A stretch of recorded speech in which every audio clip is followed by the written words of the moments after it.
No Trato Legal de hoje, vamos falar sobre embriaguez e o seguro. E teremos a entrevista com a doutora Ana Rita Petraroli. Fique conosco.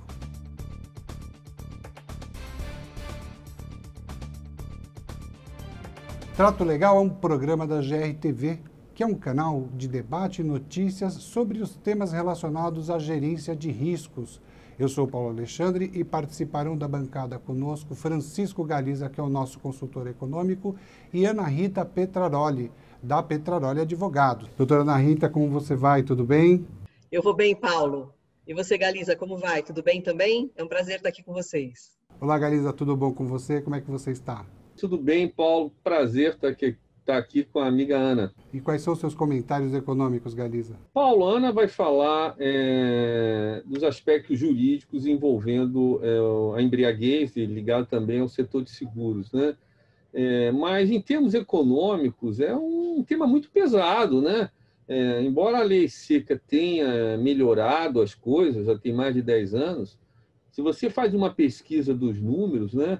21% dos acidentes no estado de São Paulo são causados por embriaguez. 21%. Né?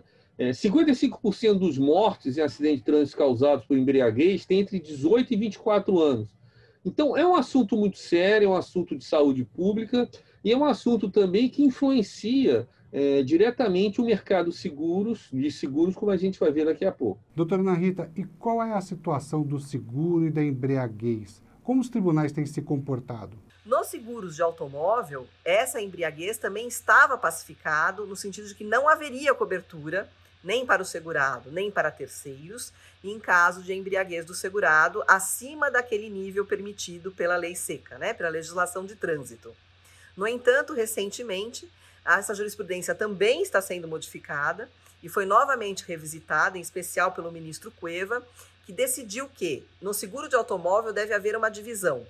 A indenização, nos casos de embriaguez, com relação ao casco, com relação ao bem do segurado, ela deve ser negada e ela pode ser negada pelo agravamento do risco. No entanto, a indenização a terceiro, o RC do veículo, o RC veicular, ele deve ser pago e ele não pode ser negado porque entende o ministro de que este pagamento para o terceiro não é atingido pelo agravamento de risco do segurado.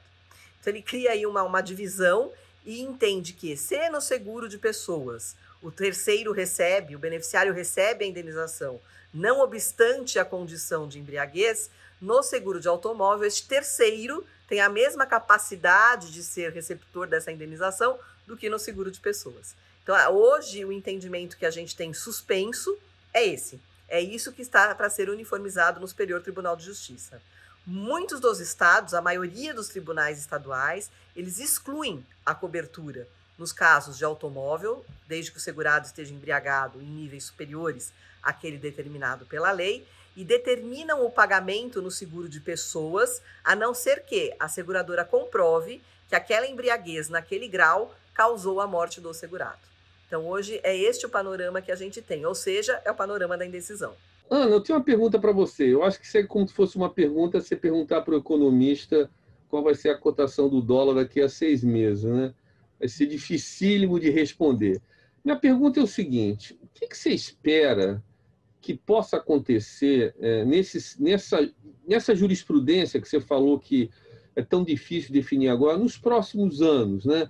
A gente sabe, por exemplo, nos Estados Unidos a responsabilidade civil é muito mais importante que no Brasil, né?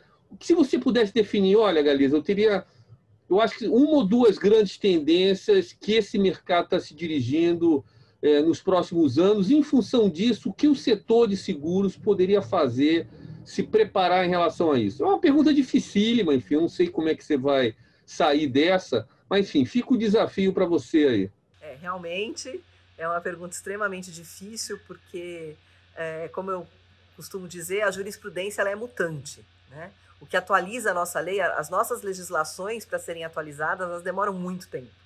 Então, esse papel acaba sendo delegado ao judiciário, para que o judiciário crie ali uma interpretação e crie uma decisão e determine qual corrente que vai ser obedecida com relação àquela legislação que deveria ter vindo antes, né?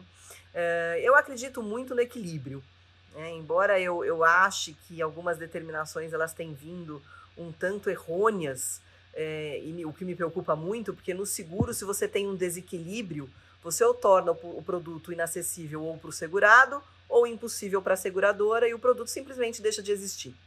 Então, eu acredito muito que há de existir um equilíbrio. Me parece que a jurisprudência vai se firmar no sentido de que caberá à seguradora comprovar que aquela embriaguez ela agravou o sinistro, não necessariamente somente o estado de embriaguez excluiria o dever de indenizar, mas sim que aquele estado de embriaguez levou à ocorrência ou à gravidade, elevou a gravidade desse sinistro ou alavancou aí a possibilidade da sua ocorrência. Eu acredito muito que vai ser nesse sentido e isso vai trazer uma consequência da tua área, aí, uma consequência econômica, porque o prêmio do seguro vai acabar subindo muito.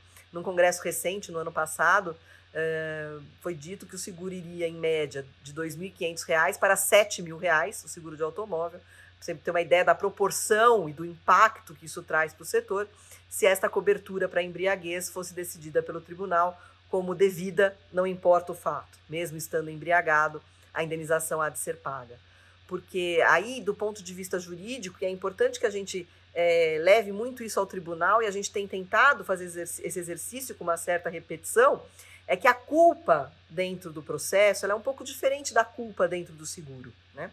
Quanto mais culpado é o agente que causou o dano, maior vai ser a indenização que ele vai ter que pagar no seguro e maior vai ser a responsabilidade dele. Só que esse excesso de culpa, quando ele é tão grande, quando no caso do embriagado, por exemplo, o embriagado ele não está só contra a lei civil. O embriagado ele está cometendo um ilícito criminal. É crime você dirigir embriagado. Então, esse embriagado, quando ele comete dirige um veículo, ou quando ele põe em risco a própria vida, ele não está só cometendo um ilícito civil. Ele está agravando essa culpa dele. E este agravamento de culpa, que no processo ele apenas altera o quantum da indenização e a certeza da indenização, para o seguro, ele pode ser um elemento que tire o dever de indenizar. Porque o excesso culposo ou o dolo no cometimento daquele sinistro, da ocorrência daquele sinistro, ele retira da seguradora o dever de indenizar. Por quê? Porque o segurado é o primeiro que deve proteger o risco. Ele é o primeiro que deve não querer a ocorrência do risco. E ao dirigir embriagado, ao portar uma arma embriagado, ao tomar qualquer atitude que seja que põe em risco a vida dele ou de terceiros, ele está naquele momento sem a cobertura securitária. Então, o risco civil e o risco do seguro, ele muitas vezes, quanto mais extremo um, menor é o outro. E a gente não pode esquecer que no caso de automóvel, essa indenização ela seria de reembolso. Então, você teria aí duas lides. Eu teria a lide do terceiro e do segurado contra a seguradora, e eu, seguradora, viria em reembolso do meu segurado, se fosse o caso. Com essas decisões recentes do tribunal, o que tem acontecido é que as seguradoras elas têm respondido diretamente ao terceiro. Então é como se o segurado nem existisse naquela lide. Basta dizer que o segurado teve culpa sem se analisar o grau desta culpa, o excesso desta culpa, e a seguradora se vê obrigada a pagar aquela indenização para o terceiro. Então eu vejo, primeiro, com muita preocupação, segundo, com alguma tranquilidade de que o tribunal vai ser sensível a esse tipo de perigo, que é exterminar a possibilidade de ter um seguro de automóvel viável para grande parte da população. E terceiro, compreender as particularidades do contrato de seguro e compreender que dentro do processo existe um entendimento para essa culpabilidade, que dentro do meu contrato de seguro também existe um entendimento para essa culpabilidade que vai alterar não só o risco, como o dever da seguradora de indenizar. Então, eu acredito que isso deve ser levado para o tribunal, está sendo levado para o tribunal, e que o tribunal será sensível a todas essas análises antes de tomar uma decisão. Muito bom, doutora Ana Rita. Para concluir, você que é uma pessoa sensível, escreve sobre ficção, então minha pergunta é, o que a advogada ensinou para a romancista e como o romance inspira a advogada?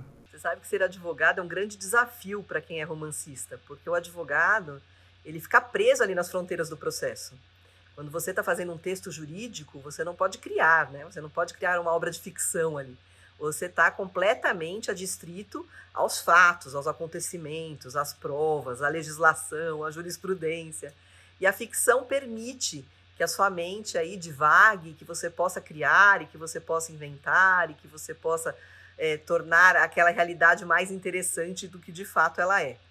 Então, eu acho que a romancista ensinou muito para a advogada, do ponto de vista de permitir soluções dentro dessas fronteiras, mas que fossem soluções inovadoras. E a advogada ensinou muito para a romancista também, que desde que não seja uma obra de total ficção, né, mas que seja um romance, que algumas fronteiras também, alguns limites têm que ser obedecidos. Então, acho que a gente está vivendo um momento de paz nessa simbiose. A romancista e a advogada estão tendo um bom relacionamento atualmente. Esta edição do Trato Legal está chegando ao final. Obrigado, doutora Ana Rita. Obrigado você, Paulo, Galiza. Esse programa de vocês ele é muito importante, porque a gente precisa, numa era, né, em que a nossa vida civil está tão voltada para a judicialização, é importantíssimo que a gente fale sobre direito. E toda vez que a gente fala sobre direito, a gente fala também sobre dever. Toda vez que a gente fala de direito e dever, a gente fala de cidadania.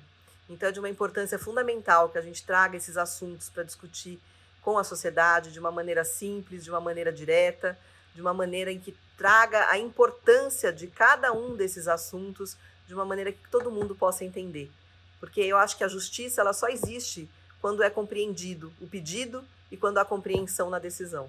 Quando a gente não consegue entender o que a pessoa pede, não consegue entender o que o juiz julga, a justiça não está lá presente. Só vai haver justiça quando tiver lógica, quando a decisão fizer algum sentido. Eu queria parabenizá-los por esse canal, parabenizá-los por essa iniciativa e torço para que ela cresça, para que esse canal se amplie e que a gente possa discutir muitos outros assuntos juntos. Obrigado, Francisco Galiza. É um prazer conversar com a Ana, uma pessoa inúmeras capacidades, uma pessoa inteligentíssima, extremamente bem-humorada, né?